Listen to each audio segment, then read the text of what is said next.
حضور ایک روایت میں آیا ہے کہ آن صلی اللہ علیہ وسلم نے حضرت خدیجہ کو محفوظہ کو فرمایا ان اللہ زوجنی مریم بنت عمران و کلثوم اخت موسیٰ و امرأۃ فرعون. ٹھیک. قالت ہنیئا لکا یا رسول اللہ. ہنیئا لکا. ٹھیک ہے. اللہ تعالیٰ نے میرا نکاح. یہ حدیث جو ہے اس کا حوالہ دینا اکثر جو علماء جو ہیں جب یہ اس چیز کو اٹھایا جاتا ہے یہ اعتراض کر دیتے ہیں کہ تو بہت دور کی کسی کتاب کی حدیث ہے، اس کی کوئی خاص سند نہیں ہے. جی اچھا. حوالہ دیں اس کا روایت طبرانی حاکم دیکھا و تفسیر فتح البیان.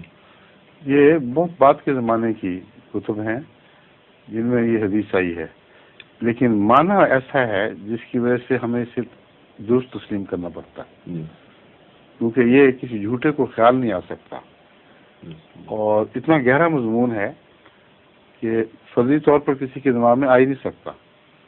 اس لیے بسا اوقات ایک حدیث کسی نے سنی ہے اور وہ بائی پاس کر گئی ہے اہم حدیث کی کتب کو، اور بہت بعد کے زمانے میں ابھری ہے کیونکہ سینہ بسینہ کسی کی طرف سے تو چلی آ رہی تھی مگر رپورٹ نہیں ہوئی، یا اس وجہ سے رپورٹ نہیں ہوئی کہ اس زمانے کے علماء نے جو پہلے زمانے کے تھے حدیث کا جو سخت معیار مقرر کر رکھا تھا اس میں یہ پوری نہیں کرتی تھی.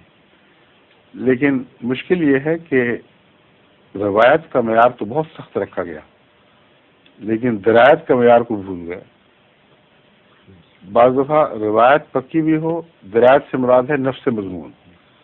نفس مضمون قابل قبول نہیں ہوتا کیونکہ نفس مضمون قرآن کریم سے ٹکرا رہا ہے یا کسی اور خدا تعالیٰ کے قانون سے ٹکرا رہا ہے، ہم اس کو رد کریں گے کیونکہ رسول اللہ صلی اللہ علیہ وسلم کا کلام ہو ہی نہیں سکتا. اس بحث کو علماء نے نہیں اٹھایا آغاز میں، خالصتاً ٹیکنیکلی روایت کے اوپر چلے ہیں.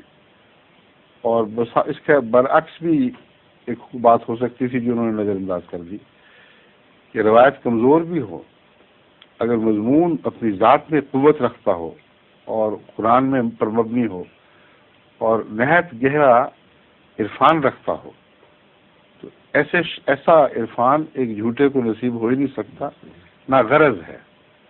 چنانچہ علم ذرائع میں یہ غرض والا پہلو بھی بہت اہم ہے. ایک شیعہ نے شیعہ موقف کو تائید دینے کی خاطر اگر کوئی حدیث بنا لی ہو تو اس بات کا احتمال ہے، ضروری نہیں کہ ہر شیعہ کی حدیث جو شیعہ موقف کو تقویت دے جھوٹی ہو، ہرگز مطلب یہ نہیں، سچی بھی ہو سکتی ہیں. مگر اگر روایت کمزور ہو تو پھر سنی یہ حق رکھتے ہیں کہ ایک تو روایت کمزور اوپر سے بنائی ہوئی شیعہ کی، اس لیے ہم نہیں مانتے. لیکن اگر وجہ کوئی نہ ہو، بیٹھے بٹھائے ایک آدمی کو ایسی بات سوجے جو اس کے تصور میں بھی نہیں آ سکتی، یہ کیسے ہو سکتا ہے؟ اب حضرت صلی اللہ علیہ وآلہ وسلم کا مریم اور آسیہ سے شادی کرنا ایک ایسی بعید کی بات ہے جو کسی جھوٹے کو بنانے کی سوجھ نہیں سکتی. پھر ایسا جھوٹا نعوذ باللہ من ذالک جس کی قرآن پر گہری نظر ہے، جو جانتا ہے کہ قرآن کریم میں اللہ تعالیٰ نے مومن کی مثال آسیہ فرعون کی عورت اور مریم بنت عمران سے دی ہے.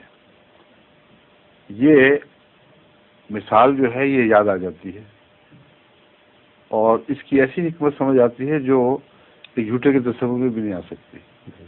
نہ علماء نے اس سے وہ مطلب سمجھا، نہ اس کو جوڑا اس سے. تو یہ بعض جولز ہوتے ہیں کہیں نہ کہیں خدائی میں جانے کے نکلاتے ہیں، خواہ علاقہ وہ جولز کا ہو یا نہ ہو. تو یہ اس قسم کی حدیث ہے جسے میں چیلنج اس لیے کر رہا تھا کہ بتا دوں آپ کو کہ علماء اس کو رد کر دیں گے کیونکہ نہ ان کو سمجھ آتی ہے نہ ان کی روایات کے اعتبار سے پوری اترتی ہے. اب امت محمدیہ میں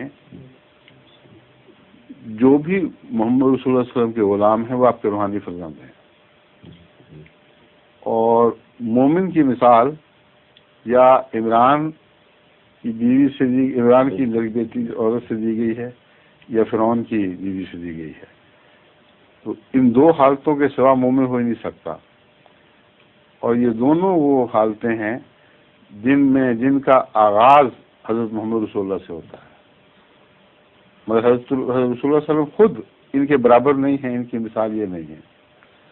اس لیے ایسے ہیں جیسے روحانی باپ ہوں، اور امت محمدیہ ہے یہ، جس سے شادی مراد ہے۔ محمد رسول اللہ کی ابویت سے امت محمدیہ کی روحانیت زندہ ہے، اور یہ جسمانی مضمون ہے ہی نہیں، تو بڑا اعلیٰ درجے کا روحانی اور عرفان کا مضمون ہے۔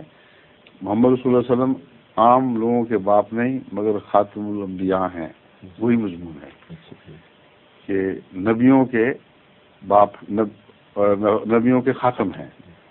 خاتم سے ابویت کا تعلق ہے، کیونکہ بچہ اپنے باپ کے اوپر ہوتا ہے، اور جس بچے میں اپنے باپ کی علامات نہ موجود ہوں، باپ کا بچہ کہلا نہیں سکتا۔ پہلے تو علامتیں ڈھونڈا کرتے تھے پاؤں کے نقوش دیکھ کر یا چہرے کے نقوش دیکھ کر، اب سائنس کے ذریعے خدا تعالیٰ نے جو اندرونی چھاپ تھی وہ بھی ظاہر کر دی ہے، اب تو کسی شک کی گنجائش نہیں رہی۔ البلد سر الابی ہے، بیٹا تو اپنے باپ کا راز ہے، وہ نشان اندرونی جو باپ کے ہیں وہ اس کے اندر بھی رکھتا ہے، اس کے اندر بھی ہوتے ہیں۔ تو یہ مراد ہے کہ آن حضرت صلی اللہ علیہ وسلم کی ابویت کے ذریعے مومن میں دو نشان ضرور نظر آئیں گے، یا ایک دونوں میں سے ضرور نظر آئے گا، یا آسیہ والی حالت کے نشان دیکھو گے تم اس میں، یا مریم والی حالت کے۔ اگر یہ دو نہ ہوں تو محمد رسول اللہ کی اولاد نہیں ہے، پھر یہ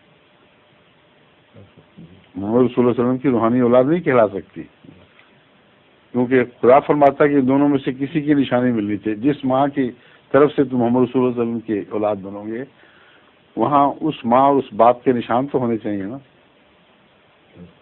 سمجھے؟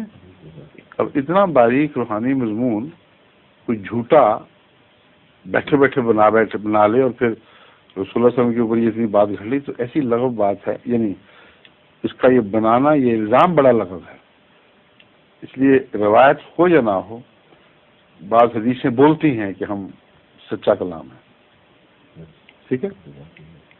ظہور مہدی آخر